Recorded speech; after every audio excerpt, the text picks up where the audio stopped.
Hydro accounts for about 13% of our generating capacity in Europe. Our 108 hydro plants in Germany meet the energy needs of 1.6 million households and each year prevent the emission of 2.8 million metric tonnes of carbon, based on the country's current energy mix. Our 69 hydro plants in Sweden help it have one of the smallest carbon footprints of an industrial country.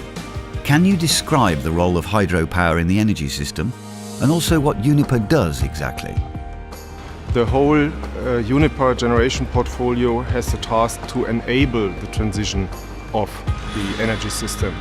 While the hydropower business in Sweden is already the backbone of the energy supply in the nation since many decades, in Germany we have a minor role, but still an important one, as we have the infeed in the lower voltage level, where also wind and solar are producing volatile and less predictable energy. Hydropower seems to be an established and mature technology that was developed ages ago. Is its potential already fully exploited? If not, what is needed in terms of modernisation and maintenance? Of course, we have potentials in rehabilitation and upgrading our assets, but this is very costly and we have to look at the profitability of these assets.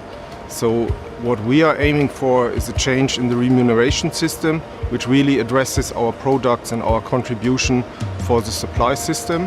And once this is done, we have some more potential in our existing assets.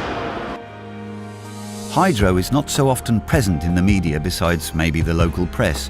Is it widely politically and socially accepted? Or are there any controversial effects or impacts?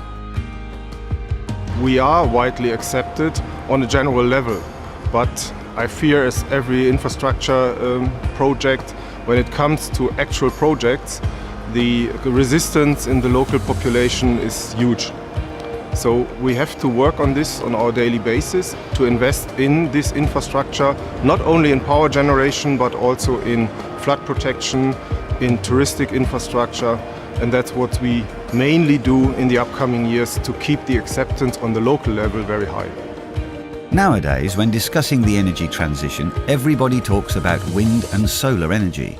But what about water?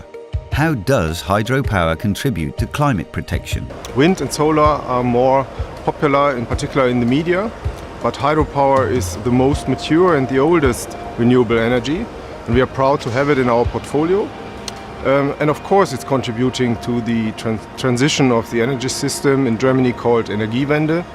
We are contributing with emission-free energy production, we are contributing with flexibility, and that's how we try to make the German Energiewende happen.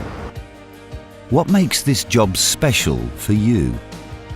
For me as an engineer, it's a perfect combination of technical challenges, interaction with society and interaction with politics.